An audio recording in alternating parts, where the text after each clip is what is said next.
Hey there, I hope you're having an awesome day, and thank you so much for spending some time with me. On this quick tip episode, I'm giving you my exact 24-step checklist that I use to go through when I'm sizing up a potential house to flip. It is my should I flip this freaking house or not checklist. All right, stay tuned. You're listening to the Flip Houses Like a Girl podcast, where we educate, empower, and celebrate everyday women who are facing their fears, juggling family and business, embracing their awesomeness, and wholeheartedly chasing their dream of flipping houses. Each episode delivers honest-to-goodness tools, tips, and strategies you can implement today to get closer to your first or next successful house flip. Here's your spiky-haired, breakfast taco-loving host, house flipping coach, Debbie DeBeery.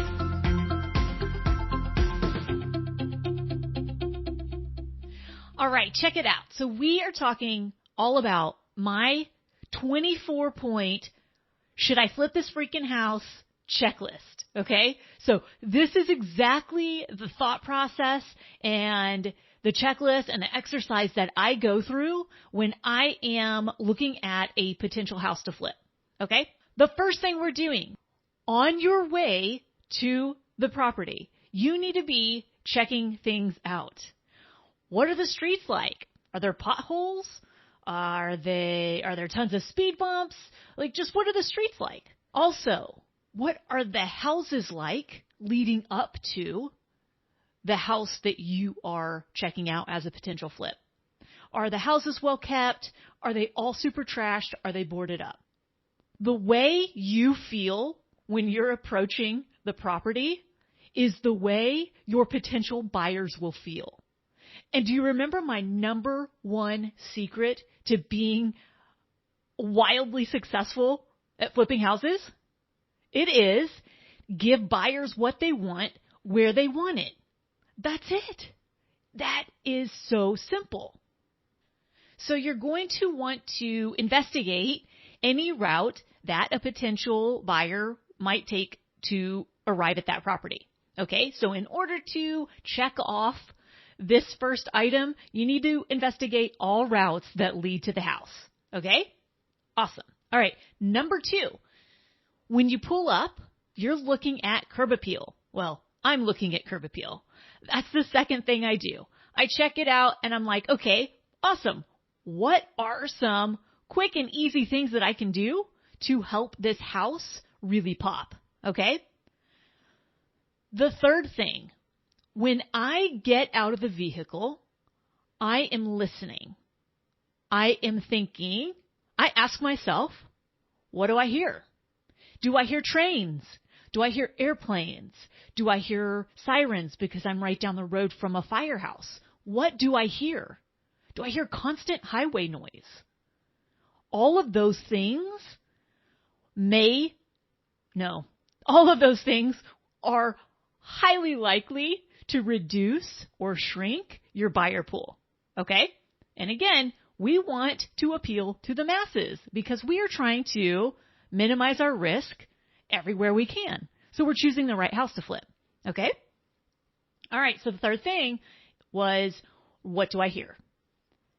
Now, the fourth thing, I walk inside and I'm immediately looking at how can I improve the floor plan? Which walls can I take down?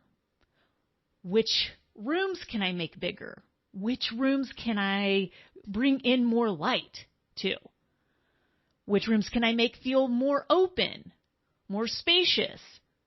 What things can I do to the floor plan to make it more functional than it is?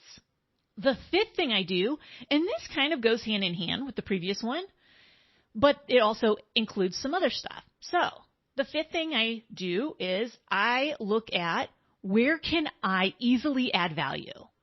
Man, I'm the queen of this. I love to be super sneaky in capture value in ways that most people aren't thinking about doing it. Most people look at a house and, think, okay, I'm going to fix it up. I'm going to do some cosmetic stuff and I'm going to sell it. I am always trying to improve the house, not just with upgrades. I'm trying to improve the functionality and I'm trying to improve the footprint. So, for example, a lot of the houses that I flip have laundry hookups that are in the garage. It happens to be, though, in a location that's really easy to capture as additional square footage. So if I can add some walls and add another HVAC duct line, then I've got a heated and cooled interior space, and I've added maybe 100 square feet to the square footage. Okay? That's an easy win. Plus, I'm in Central Texas. I don't want to do laundry in the garage when it feels like 140 degrees in there. Okay? So, by bringing the laundry room inside, I'm giving the buyer a better experience with the house. Okay? All right, so the sixth thing that I look at is the foundation. I have a little baggie of marbles in my truck, and I've always done this since I got into real estate 16 years ago. I carry little marbles. So anytime I go into a house, I take a marble with me, and I put it on the floor, and I see if it rolls.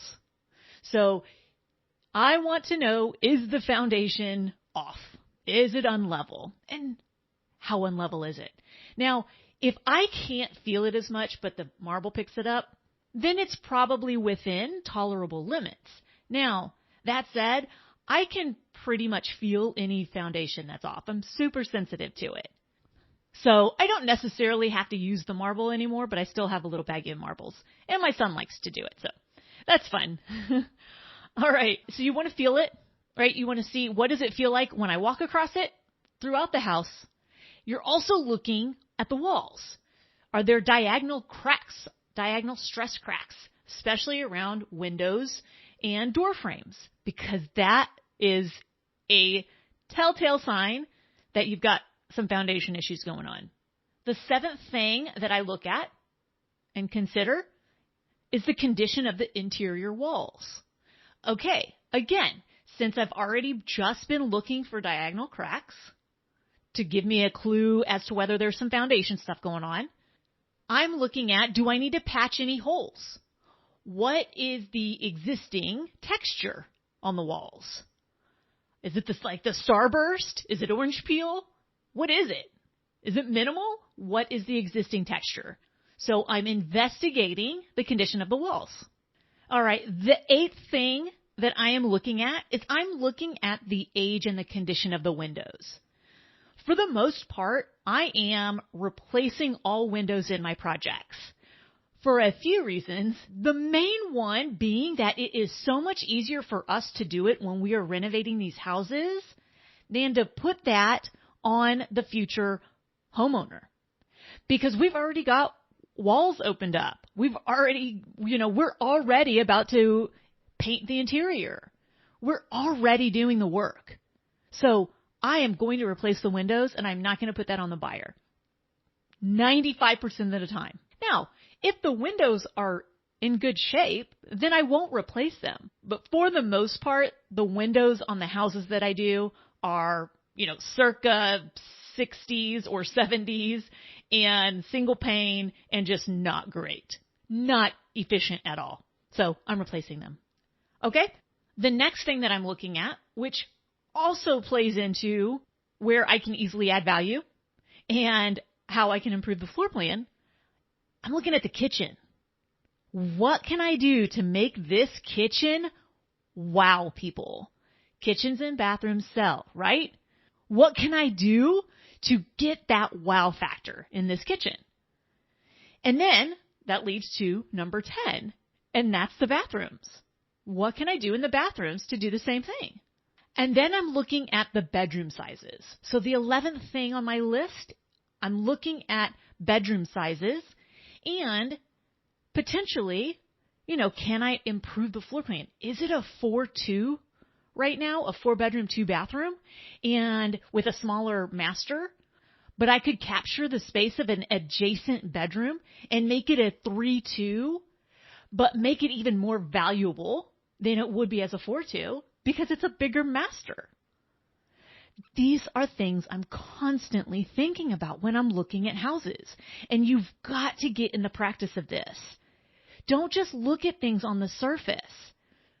Really think it through and think, how can I make this the best freaking house possible? What can I do? How can I over-deliver to my future buyer? So now we're going to get into more of the systems and the structural things. So number 13, I'm going to check out the water heater. I'm going to look and see, how old is it? What size is it? Am I going to have to replace that? And then number 13, I'm looking at the HVAC system. So I'm looking at the outside AC unit and the interior furnace. That might be different where you live. This is specific to my market. So wherever your furnace is or wherever your air conditioner is, inspect those, okay? All right, the 14th thing on my list is I'm looking at the electrical panel. I need to know if I'm going to have to upgrade it. Is it a 200 amp system or not? Because if it's not, then I'm going to upgrade it to be a 200 amp system. Number 15, I'm looking at the plumbing, drain lines, and supply lines as much as I can at this point. Now, I don't have an inspector with me yet, right? I'm just investigating the house. But a clue that I might have to replace drain lines, especially in my market, is if I'm doing extensive foundation work. If I'm having to bring a foundation, 5 inches up on one side to make it more level, then you better believe you're likely going to have cracked drain pipes and you're going to replace all of the drain lines. And that adds easily 10, 15 grand to a project. So if I already know that I need foundation work and it's a considerable amount, I'm already assuming that I'm replacing drain lines. Okay. Number 16, I'm looking at the roof. What's the condition of the roof? Am I going to need to replace it? And then the gutters. So number 17 is the gutters. And then I'm still outside. Now I'm looking at the siding. So number 18, I'm looking at the condition of the siding. What is the material and what is the condition? Is it asbestos and is it chipping? Is it in bad shape? Is this going to require an abatement? Or is it brick exterior? And are there cracks, diagonal cracks along the grout lines or along the bricks? What is the condition of the existing siding? Does it need to be replaced or can it just be repaired? Number 19, I'm looking at the condition of any decks or patios. How are the boards? How are the railings? Number 20, I'm looking at patio covers. So do I have a flat-ish roof patio with a different kind of roof than the main house? And if so, what's the condition of that? Too many times I've had to just rip them all off and start over, which is fine. I just need to know to account for that, right? All repairs are fine. There is nothing off limits for me. I just want to make sure that I am accounting for it. And frankly, I actually love and prefer the bigger projects. Why? Because there are fewer surprises. If I'm accounting for replacing everything and starting from scratch, it's really hard to be surprised. So that's just my preference. Okay, number 21, I'm inspecting any outbuildings and checking if I'm going to have to do any repairs to them or if they're fine. Maybe I'll just need to paint them and they'll be excellent. Or if they're old metal ones, they usually just need to be ripped out because they're all rusty anyway. Number 22, I'm checking out the landscaping. What's the existing landscaping like? And can I easily improve it? Can I clean it up? Are there overgrown brushes or shrubs? What can I do easily with the landscaping? And then number 23 kind of plays into that. Trees. What are the tree limbs doing? Because trimming up trees can add up quickly. And I just want to know, again, what am I getting myself into? And then the last thing that I look at is the driveway. Is it in good condition or am I going to have to rip out this concrete and start all over? All right. So that's my 24-point oh my gosh, should I flip this freaking house checklist. You are free to take that, put it all to your use, or take bits and pieces of it. Either way, you have some really great actionable items that you can do and you can use and take for your own. All right. So the next time you go investigate a property, do so with these 24 items in mind. I hope you feel more informed now and empowered to go take some action. Okay? Now, if you are enjoying this podcast, will you do me a huge favor? Will you subscribe to this podcast wherever you listen to it, and also leave a rating and review, because it really helps us reach more like-minded women like you. And remember, my ultimate goal with this podcast, if I can instill in just one more woman out there that she absolutely can flip houses successfully and have the business and life of her dreams, that is my ultimate goal. Why? Because the ripple effect of that is that she has a kid or a grandkid or a niece or nephew that's watching a woman take control and do big things. All right, go out there, flip houses like a girl, and we'll see you on the next episode. Bye.